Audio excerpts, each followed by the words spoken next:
one of the, like, writing this song, Dreamin, one of the reasons I have a whole playlist on my Apple Music called In My Feelings. It's just a bunch of sad songs that wrote just from places I was at. I'll play some another time.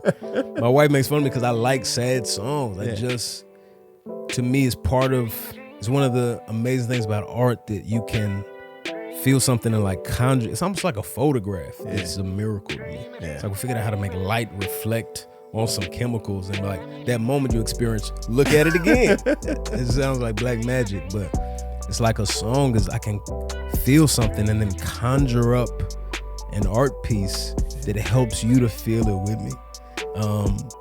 And just when you can, songs make you feel something. I love songs like that. I'll just have to play this on Spotify, just a bunch of sad songs. I like breakup songs. I like sad songs. Sufjan Stevens got a whole album about death. I'm like, this is my jam.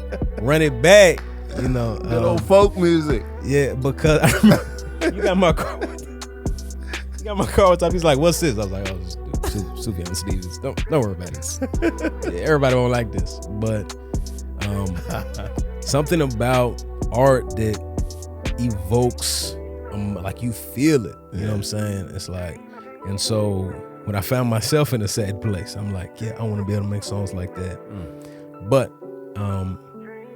that also reflect on what we do with that. Yeah, you know what I'm saying?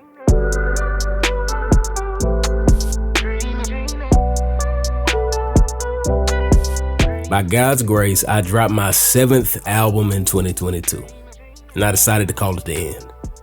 It's a project I am very proud of. So I wanted to make this podcast to drive home, you know, the heart behind everything that I wrote. This is the End.Notes podcast. Chapter 1, Dreamin. We're talking about Dreamin in this one. Yep, we started. Right. We going.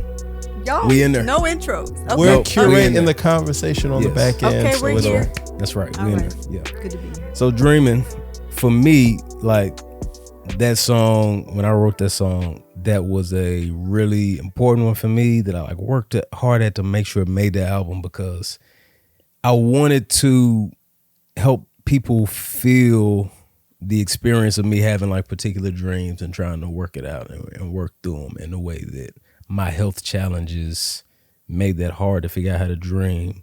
And from like all the stuff you've done that I've seen you do really well, I think I would be safe to call you a dreamer too. Mm-hmm. Like, would you call yourself a dreamer? Absolutely. Yes. Okay. Like, yes. Tell me about, I don't know, like Kid Kandis and being a dreamer. Kid Kandis just thought she could do anything. Yeah. I wanted to be an actress. Then I wanted to have my own music company. Then I thought I'd do tours with artists and like design all their stage stuff. Yeah. I've always had a leaning for entertainment, music, business. What kicked that off was seeing Kirk Franklin and the New Nation tour when I was like 12. And I was like, they doing this for Jesus, and it's dope and it's big and it got lights and dancers that look like Missy. Yeah. So that's what kind of spurred me into entertainment. And from there, just the ideas of how to intersect the gospel and culture has been something that I've always, just loved. And so I've always thought of different ways to do that. On top of that, being around a lot of artists who were only making money when they were doing shows, trying to think of ways to help them have more income. So I've just always I'm a problem solver, dreamer, and I'm like, anything can happen. Yeah. I have high faith. And then like the interesting thing is a lot of people maybe have like dreams in lots of areas, but then they're like, but the only thing I really ever did was this. But that hasn't been the case for you. Can you just give like can you just give like a cursory? Yeah, so I started off teaching myself graphic design because I wanted to start a magazine at one point, and I looked up the rates to hire somebody to design it, and I was like, I can't pay that, so let me just learn. That's a dreamer perspective right there. Yeah. Like, no, I can do that. Mm-hmm. I believe I can do that. It's cheaper as well, so let's do it. Yeah. So I did that, and then from there I did radio. And got connected with an artist manager. Do y'all share names of people? I usually don't. I mean, it's up to you. Okay. Yeah. But anyway, artist manager that was working with people like The Truth an ambassador, you know, back when the thesis was the album, you know. Yes. So started working with her. She gave me a lot of opportunities within the music industry. And so that was where I wanted to be. And I interned with the tour promoter who did like Tyler Perry plays, and Kirk and Yolanda, when they used to do their tours, he would put them on. And so I did anything I could to like immerse myself in those environments. Right. And then after that, Jesus was like, shut that music thing down and moved back to Texas from Nashville. And he told me to apply to work in television. So I worked for a television network as a producer, did that, and then quit that 6 years later to start my own production company. So I kind of dabbled in, you know, I stayed within the same world, but different aspects of it. Yeah.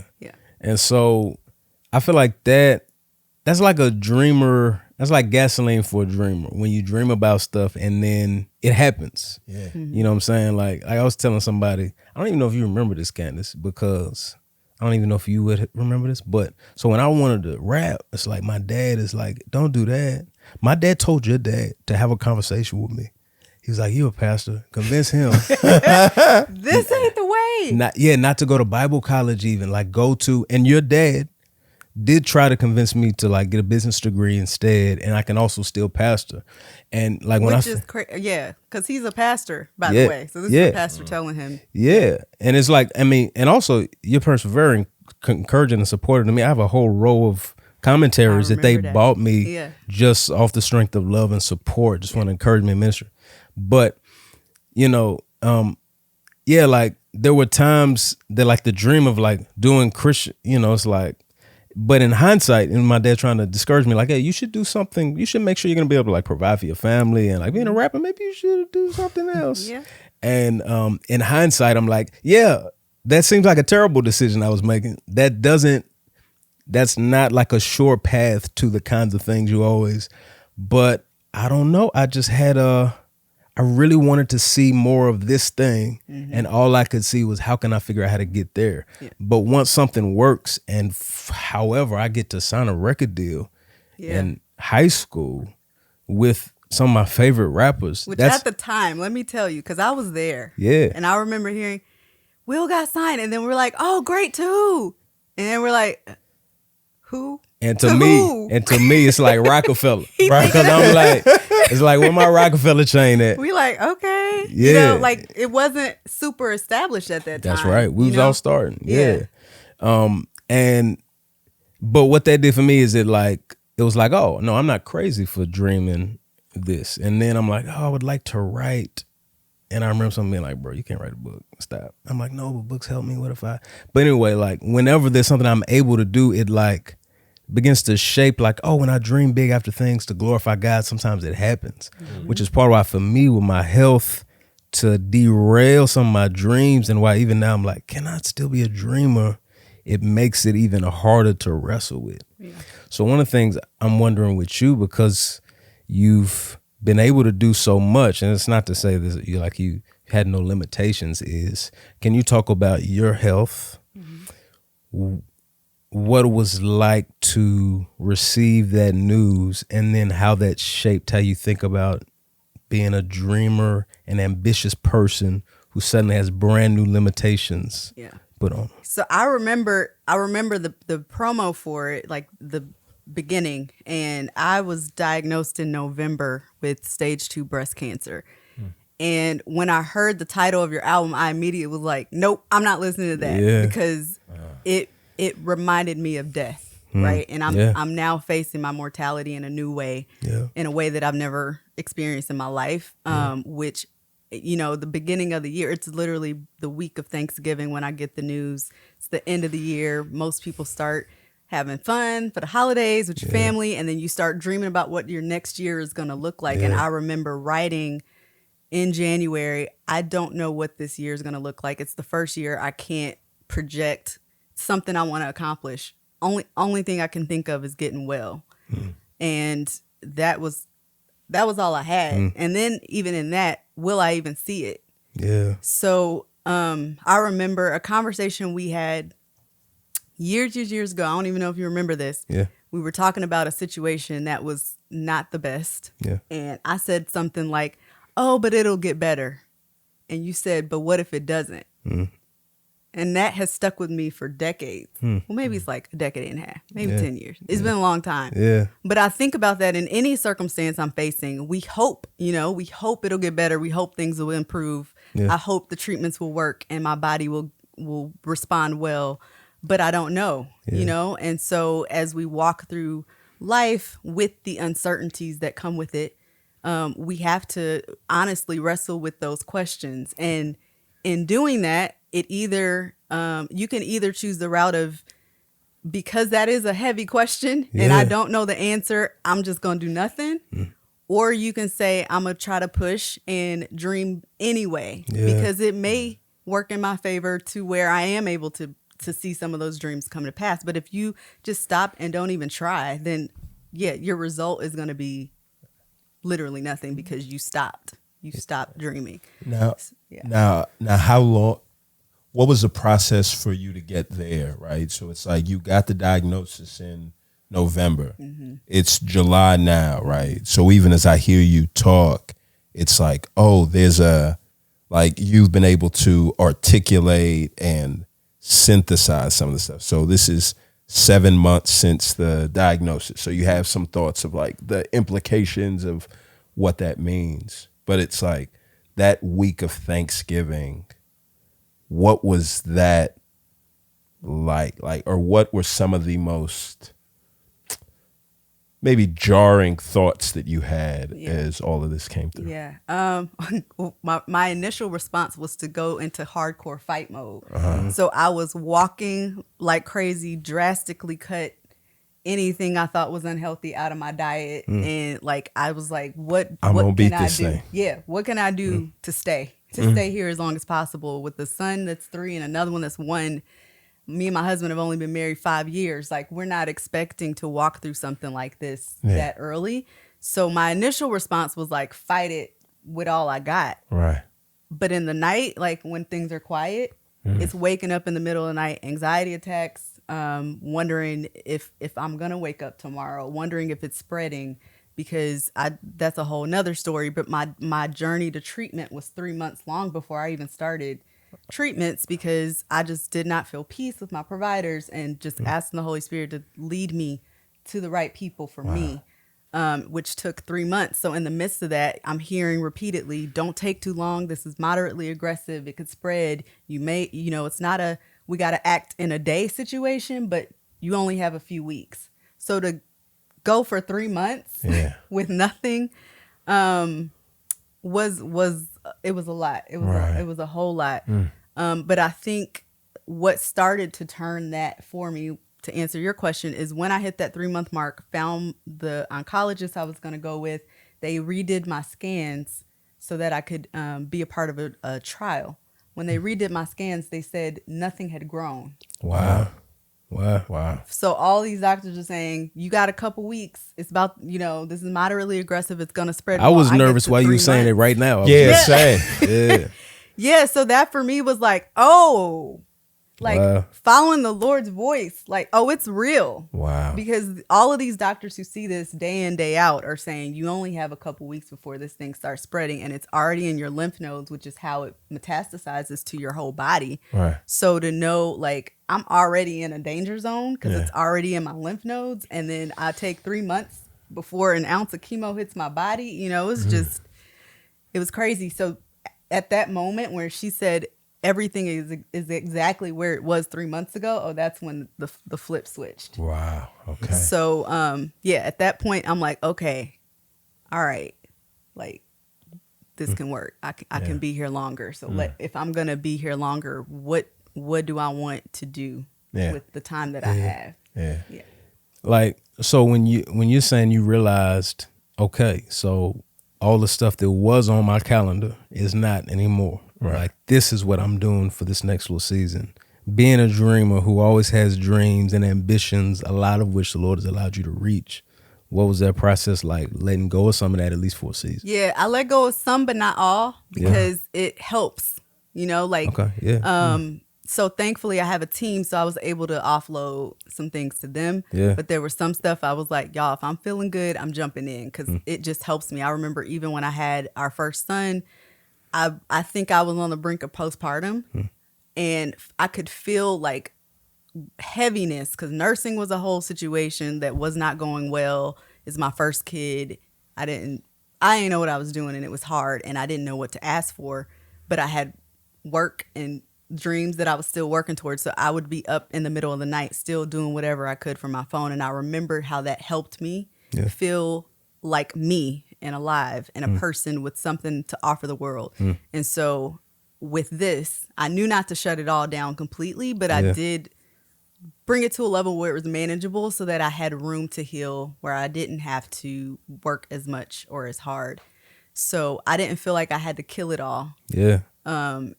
But I was very selective. Yeah. Very, very selective with where I spent my time. And how hard was it to even be selective?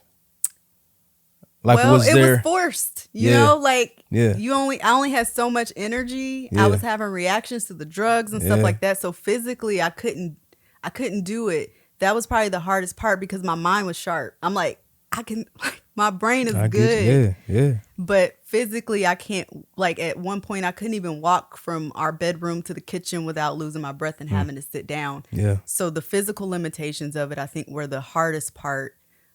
Because mentally I was like, I can do it. Yeah.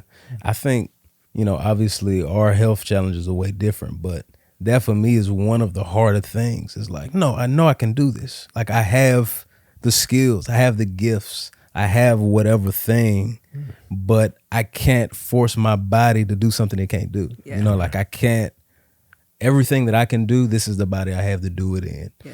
And that's one of the things that for me is a harder part of it to accept is like, no, but what could be that's not. And, so much of it is, I don't know, like acting like God is like, oh, I was going to do this, but I guess I got to change course now that it's like, no, I mean, the Lord sees all of this. Yeah. You know what I'm saying? Yeah. And so while I'm freaking out like, oh, I'm not going to be able to reach my destiny. The Lord is like, this is the exact story that I wrote. And none of that is changing. And,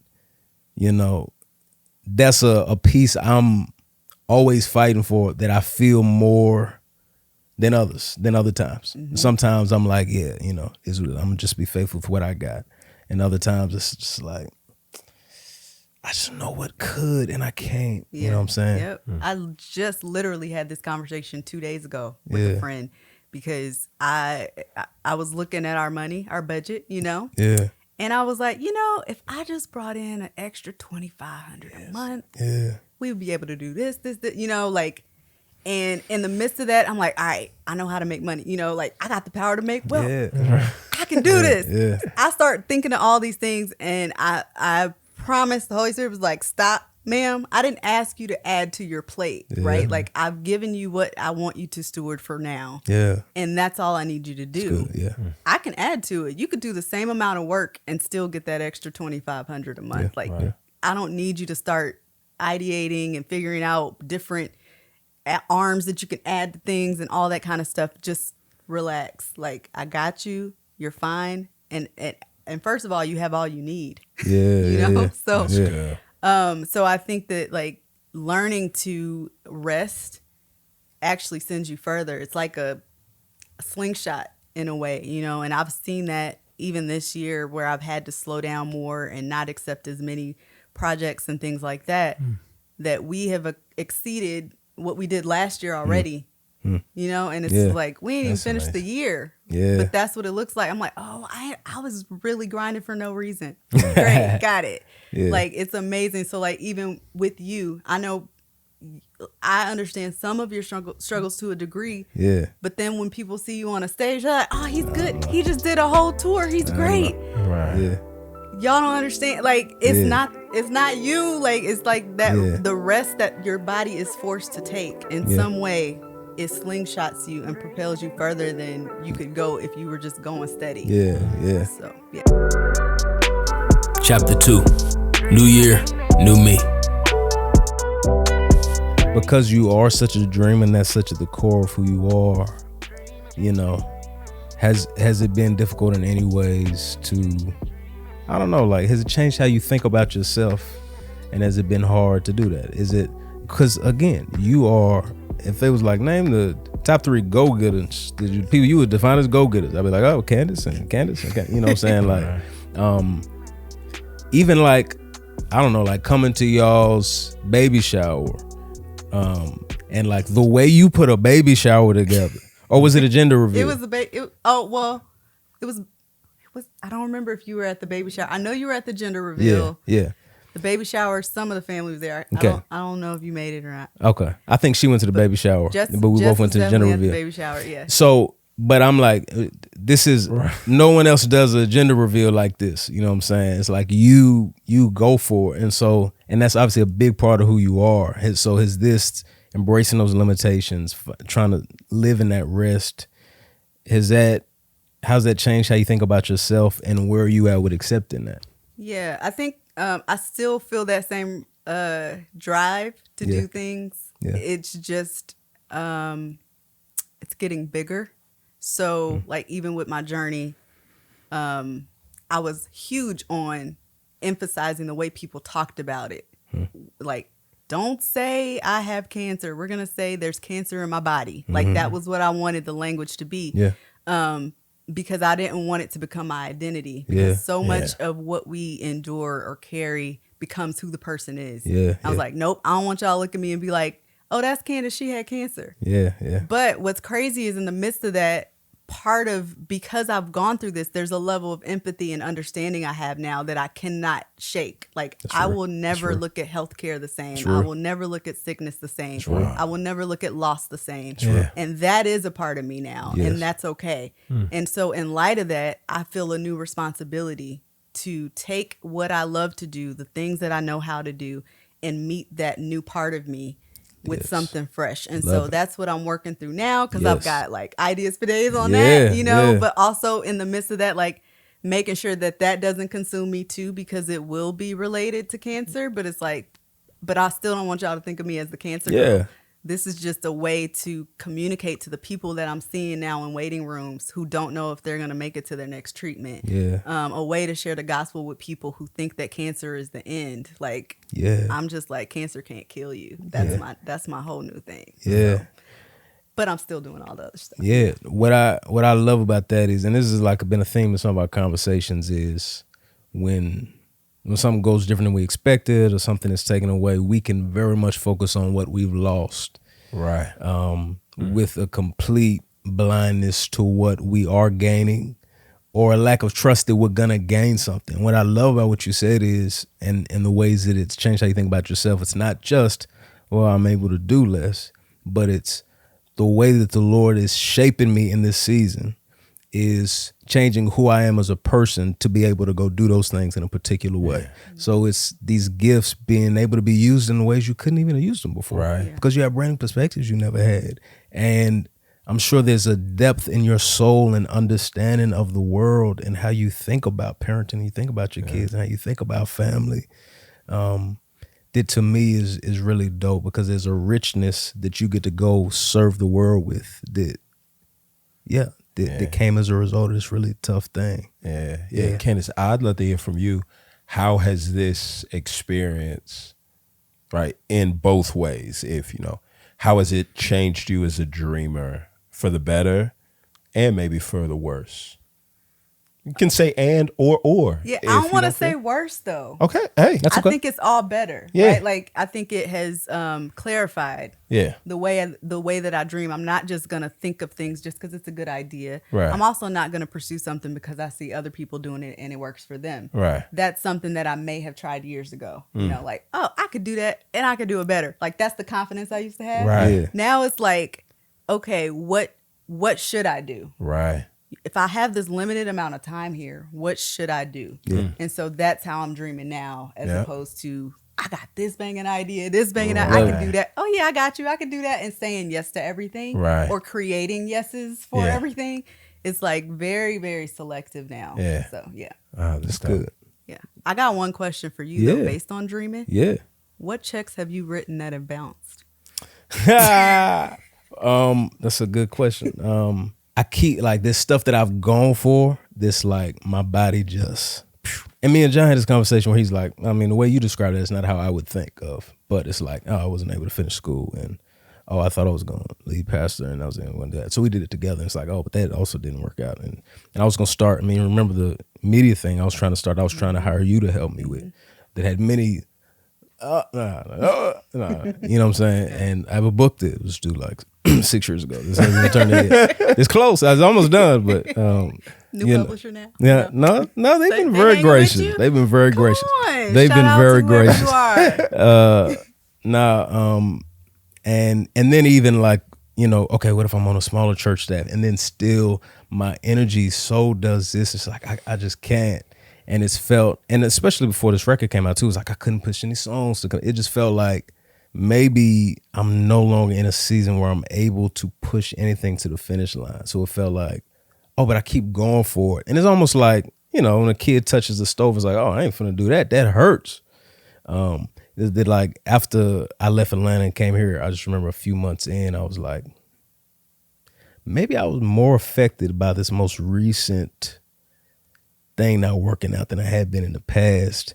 And now I need to, because I feel myself shutting off dreams, which is the opposite of who I am. My whole personality is, what if I, that's my whole personality. Right. It's like, oh man, like, I don't know anybody's doing that. What if we did that? And it could produce this and it could serve these people, whatever.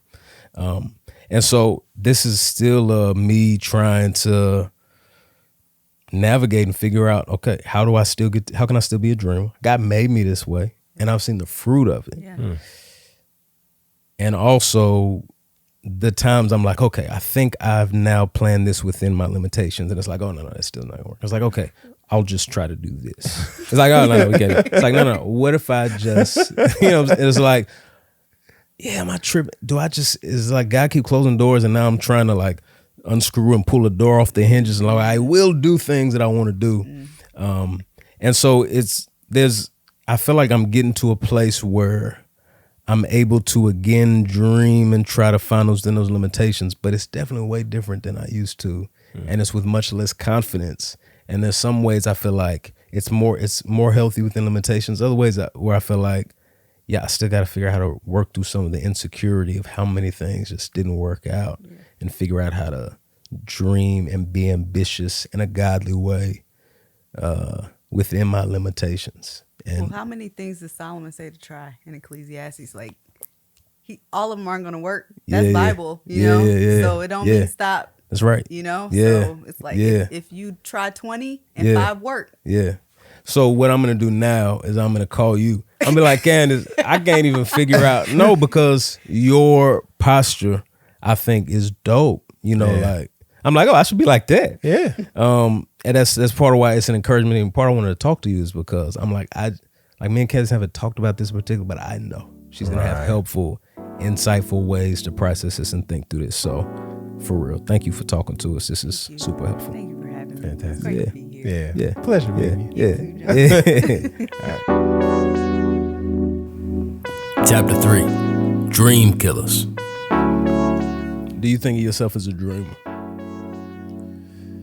Sometimes. You know what? I would actually like to take credit for helping you to be more of a dreamer. I agree. Like maybe there are some gifts that you didn't think about all you could do with them that I felt like as your friend, I was like, bruh, you're great at this. I bet you could. Yeah. No. I was sharing it when we was at when you preached for us the other day. It was like writing a book. Like it was like I always was just like, nah, a whole book. Like authors write books. I can't type that many words. Like, but just the dreamer inside of me has been unlocked. I think since 2020 is the first time I kind of embraced it and just started to dream on my own. I think I've been helped along by people that have pushed me and said, you should do this, you should do that. And then being locked away in the crib was like, oh, maybe I should. Yeah. I don't know when I started to think of myself as a dreamer, but I think I've been this way at least since I was a teenager. Right. And the audacity to like think I was going to be a Christian rapper. What are you talking about? Right. I think for me, part of it was, I don't know, I was just this is what I was passionate about. Right. And at that time, I certainly had no discipline to do anything other than what I was passionate about. I just didn't have it. Yeah. So it was almost like I kind of fell into it. But I think, yeah, I've always been a little fueled by passion, but also like, I've always loved to make stuff and been creative and thought, what if I was able to do A, B, or C? Now, you do talk about like the audacity you had to be a Christian rapper, right? Where it's there, like I went to Baylor College and it's like, oh, let me get a marketing degree, right? That whenever I would hear people that had all these dreams, I do love math. So immediately I would go to the statistics and it's like, I really one out of every, 100,000 make it. And then those that make it, they're not going to be able to, statistically, it's not going to take place. So I didn't even give myself to it in that way. And what you're saying is so much of your life has just been. Like, I don't know how far I thought Christian hip hop was going to go. Right. All I know is I love hip hop. I love Jesus. I'm good at rapping. Right. What if I could do that and I get the chance to do that? I really can't remember if I thought I was going to provide for my family with this. I know I didn't think I was going to travel the world. Right. I know I didn't think it was going to be all of this. But my dream was, what if I can make music I love, do it at a high level, and talk about the God I love and, how it influences the world and impact people. Yeah. Beginning and end of dream. Right. You know what I'm saying? Right. Now, some stuff was like, oh, if I could have someone from Cross Movement on my album. And Deuce was on my first album. I was like, I made it. It's Hove. Hove is on my album. That's how I felt. But that's added to the gratitude of each level of, a platform being bigger or new opportunities where it's like, I didn't think I was going to have none of this. Yeah. It's never like, oh yeah, I'm owed this based on my greatness. It was like, no, I didn't think I was going to get to do this. But I don't feel like I like made a decision to be a dreamer. I don't know what else I would have done other than chase after these things I wanted to see in the world. So I began to be impacted by music and Cross Movement in particular. Like, I always love music. Trust Jesus. I rap at church some. I think it was terrible. Praises going up, blessings coming down. Like, very, I just heard about God yesterday kind of rhymes. Right. But I'm like, oh, this music impacts me. I wonder if I can keep doing music and impact people like that. Yeah. Books, same way. Like, I'm reading, people put me on the good stuff, and then it's changing my life. And I'm like, I wonder if I could, like, other people wouldn't read these books I'm reading. Right. Like, other people like me, I'm a weirdo. So what if I could write stuff that they will want to read and impact in the way I've been impacted? Yeah. Pastoring, it's like, man, I really respect these pastors and preachers. I wonder if I have the gifts to be able to do that. Yeah. And that's been my journey and a lot of stuff I've done.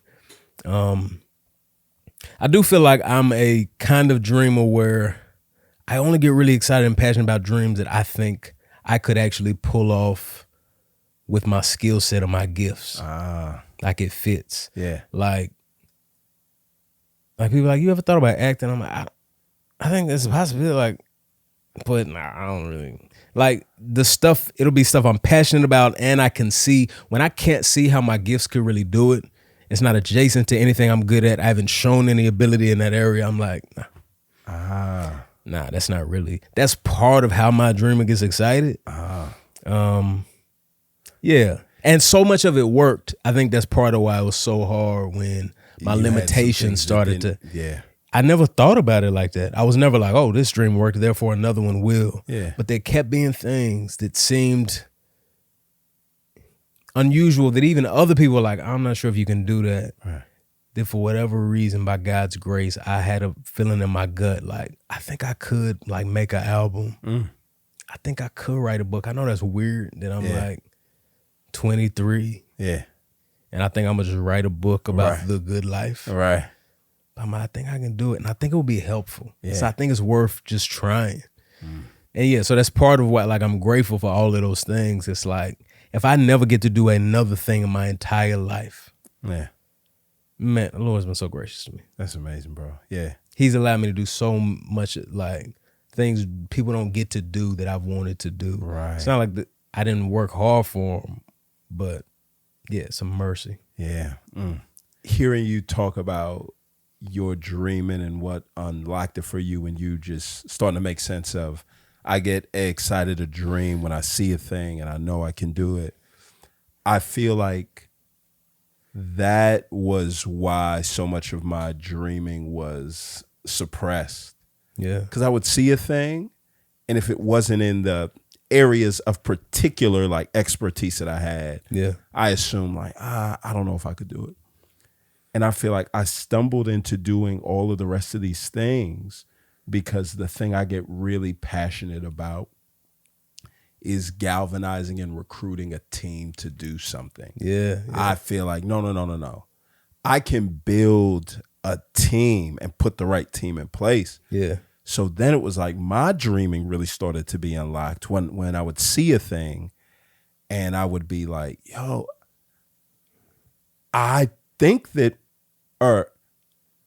something like this needs to be brought into the world. I can't do it, but I do know 4 people that if I bring them into the right place, that I think that it can be done. Yeah. And then after seeing that done, for me, it's like, that's it. That is the key. Like, or that's my role. Like, I just bring people on and try to get the resources, and then they do all the work, and I get the credit for the job. Now you are good at that. And I think one of my I, for whatever reason, feel like if I could see a world where I could do it. Yeah. And I'm like, I think one of the reasons I can do this is because no one else is going to work as hard as I'm going to do to do it. Right. No one else is going to spend that much time doing that. Right. And I know I could do that. Yeah. I was in a rap group, Christian Coalition.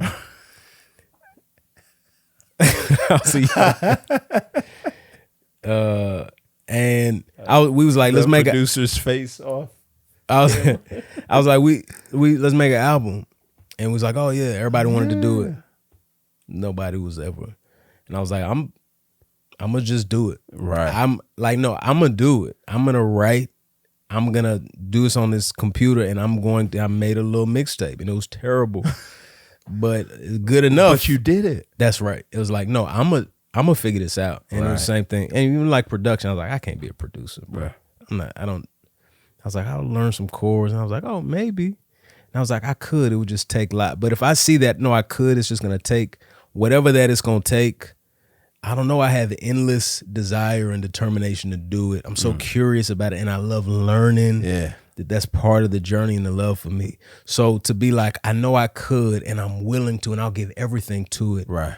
But to not have very much to give on stuff is part of what's hard for me sometimes with the way my health limits stuff. Right. Yeah. What are, from your standpoint, are there any deferred dreams, I think, that are starting to resurface? Are there any things that you... Doing a podcast. Yeah. Yeah. This would be a deferred dream resurfacing. Right. Making music, putting albums out. Yeah. It's like, I didn't know if I was going to be able to do it again. All right. I sat in this room, on that couch right there, a lot of days, feeling terrible, with ideas for music that I want to make, or just stuff that I started but didn't go anywhere, and feeling like it's almost like just waiting for some random spark of energy to pop up. Yeah. That I don't know if it'll ever show up. Right. But knowing even when it pops up, sometimes it leaves just as quick. Right. And thinking the kind of sustained energy and creativity it takes, I don't know if I can ever do it again. I know I still have talent. I know I still got ideas. Yeah. The consistency it takes, I don't know if I can do it. And so that was one reason why when the album came out, my big thing was I want to enjoy this moment. Right. This is the 7th album I've put out. Yeah. And I didn't know if I was ever going to be able to do it again. And I don't know that I will again. Right. You know what I'm saying? But I did feel in the moment like, I'm trying to finish this because I'm in a good creative place. I have the energy to do it right now. At least I keep recovering to a place where I feel like I can. Yeah. So, and people might not have a grasp of my health. The quick version is like 2007. I get back to college, sophomore year. My freshman year, I met a girl who had already been there. Her name was Jess. Hey. Her eyes were like green galaxies with the depth of 1,000 universes. She said, come on. She said, keep on. But, I get back to campus for that second year. I got to go on tour with my favorite rap group of all time, Cross Movement, right? I got to go out with them. It was crazy. And so then get back, I feel terrible. I'm like, I don't know what's up. I'm tired. I'm sleeping 18 hours a day. My roommate I could tell my roommate Paul is like, this dude is a bum. So I go to the doctor. He's like, oh, you just got a virus. Here, take these antibiotics. You'll be good. I'm not good. I go back. He's like, oh, I don't even know, man. It's like probably chronic fatigue syndrome, and there's nothing I can do about that. Go out there and be somebody, right? So during this time, like, I'm sleeping 18 hours a day, and I'm exhausted for the few hours I'm up. I'm not passing my classes in school. I'm still enjoying my study. Yeah. But I'm struggling. I do remember like somebody being like, bro, where you been at? Like on campus. I'm like, I didn't really think about it, but I'm like, yeah, you probably ain't seen me, I failed almost all my classes that semester. I get a little better when I'm not sleeping 18 hours a day anymore, but I'm still not feeling right. And mind you, I don't know how to process it. Like, it's like some very vague thing. So I feel guilty too. I feel like I'm just failing school. I I'm imagine lazy. nobody else in your life knows how to too. No. That they're all just saying, you can't just sleep.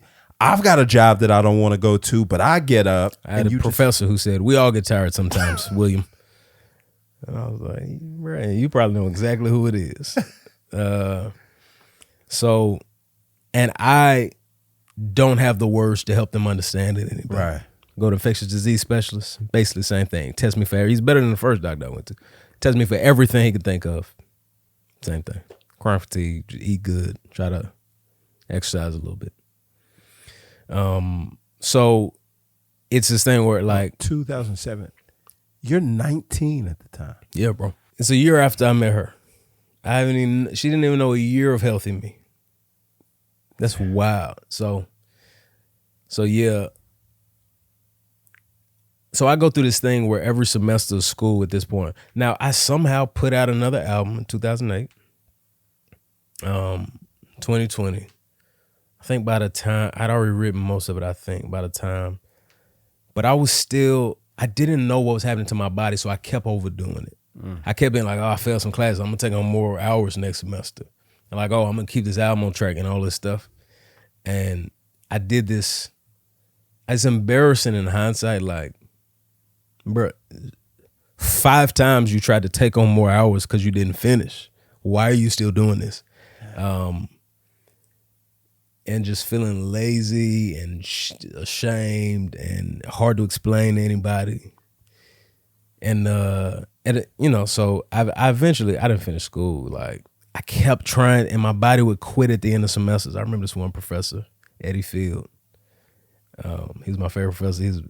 He taught theology classes. Now, mind you, I did a generic degree too, just biblical studies. So I could take whatever I wanted. I didn't have a bunch of specific things. I was like, why's this freshman in theology of John Calvin? What's he doing?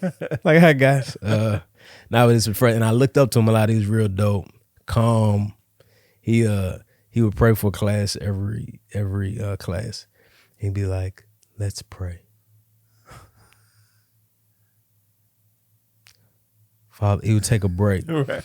And it's because, I think I do that a little bit now actually, but it's because he was very serious in addressing God. And he would like take a moment to come. So anyway, every time I would get to the end of a semester, and we had a good rapport too. And you know, when you respect and admire somebody, especially the thing you care about most, theology, you want them to be like, that paper was fire. You got it.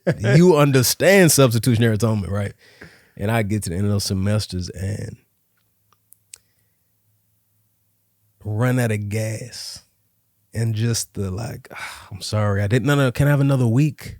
Yeah. another week. Like, no, I'm sorry. No, I'm trying my hardest, I promise. And it was the beginning of this cycle where I would just keep finding myself at this place where I was like, I'm sorry. I said I was going to blah, blah, but I'm trying. And I have this illness and I don't understand that either. Yeah. And it was just this cycle. And he was way more understanding than most. He would give me as much leash as anybody, which I was grateful for. But it was like everybody ran out of patience at some point. And I think I definitely did a good job with the guilt and shame I was heaping on myself, and I give myself a lot of grace. But so yeah, I ended up not finishing school, and so forth and so on. Like, I go to DC. I think I'm gonna be a pastor. The Lord gives me that, and I'm like, but I don't think I can be a lead pastor because I ain't got it in me. Like, and so I started thinking about that some, and I do an internship there, and then I end up being on staff for a little bit too. And there are times my health is better and worse in some seasons, right. More limited in some seasons than others. But there's even stuff on that staff role, and that staff at that church, amazing. They're trying to be flexible, right? And they're like, "We love you, Trip. Yeah, we love how you serve our church." Now, mind you, I've said I'm taking time off music because God has called me to pastor. People are like, "Trip, your career keeps doing this. Don't do it." And I'm like, that's to me part of why it's like, no, my dreams have always been rooted in, I think this would honor God. I think he's called me this. Let me go do that. Yeah. Even if it don't make sense to you. Right. Or if this thing's going to seem more special, I'm like, but I think I should do this. It seems like it would honor God anyway. And there was lots of ways that didn't work out, but they was trying to help me figure it out, and I was really grateful for that. So then when I moved to Atlanta to help plant a church, I'm not even on staff at first. I'm like a lay elder. Right. I was certainly doing staff elder amount of things, staff pastor amount of things. And then I ended up coming on part-time, and we try to figure stuff out. And this is a dream. Like, all right, me and my best friend, we playing this church. We here. I'm like, Kobe and Shaq, let's get, we better be here preaching. Because so I'm like, man, this is amazing. And there's so much stuff that's amazing about that season, but same thing, my health. Also, we tried different things to try to make it work. Yeah.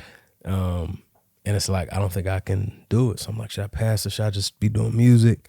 Move to Dallas. I'm like, all right, I'm gonna try to, if I'm on a bigger staff, same thing. My energy's too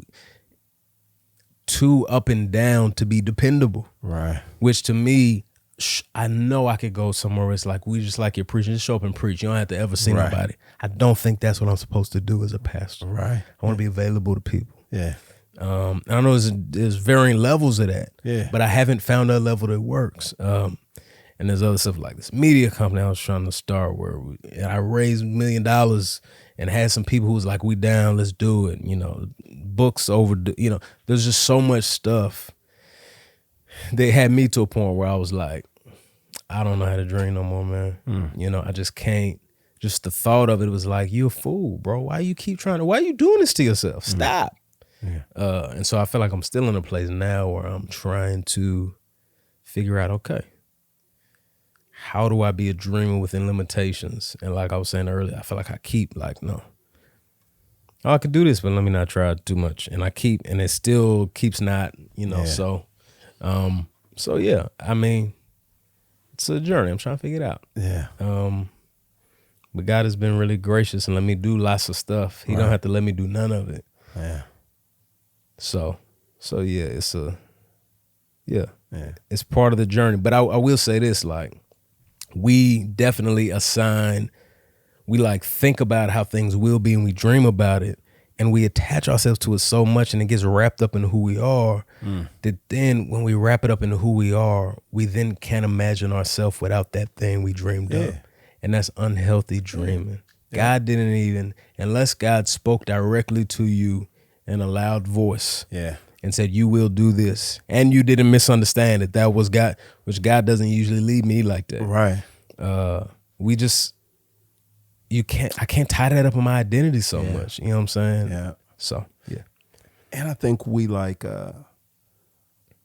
tend to, with the dreams that we have, we tend to assign them very like binary values and make a quantitative judgment. I was with you at first, but then you threw in another math word. Made me question my understanding at first. All right. So it's like, yo, if it works out in the way that we think that it should, Yeah. it gets a 1. Yeah. If it doesn't work out in the way that we think that it should, Yeah. 0. Yeah. And now we say, all right, how many points do I have? Yeah. And we kind of add things up that way instead of, no. Let's not assign a value. Yeah. With each stage, it's no, qualitatively. Yeah. How has God used it? What's the good that's been brought out? It's not a failure if it doesn't work out in the way that we plan to, right? Yeah, it's that's like good. people that set a metric for success, right? At church, we want to baptize 1 million people this year. Yeah.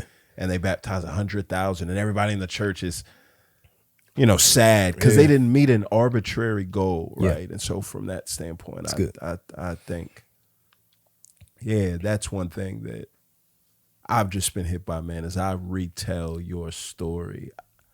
I don't tell your story through the lens of things that didn't work out. Yeah. For me, it's like, yo, look at like, Yeah. out of all the people, out of all the friends that I have in the world, he's like my one friend that is my biggest inspiration. I appreciate that, bro. Yeah. Yeah. And for me, looking forward, like trying to figure out a dream again. One of the interesting things is like my health isn't improving. Right. So it's like me trying to figure that out, I can't do it with the certainty. Oh, it's not going to be like that. Right. I don't know. In some ways, it seems like my health is getting worse. Like there's new stuff in my blood work. There's random new symptoms. There's all kind, and it's like, I just don't know. Yeah. But I want to be faithful. And I want to learn from things that didn't work well before. And I still want to be open-handed. Right. That's one of the things I'm praying. Like, God, help me to dream in an open-handed way. Right. Like, there's this thing I want to do for you. Yeah. But my peace isn't tied to that. My rest isn't tied to that. My identity isn't tied to that. Right. And if you got something else in mind, help me to be willing to run wherever you send me.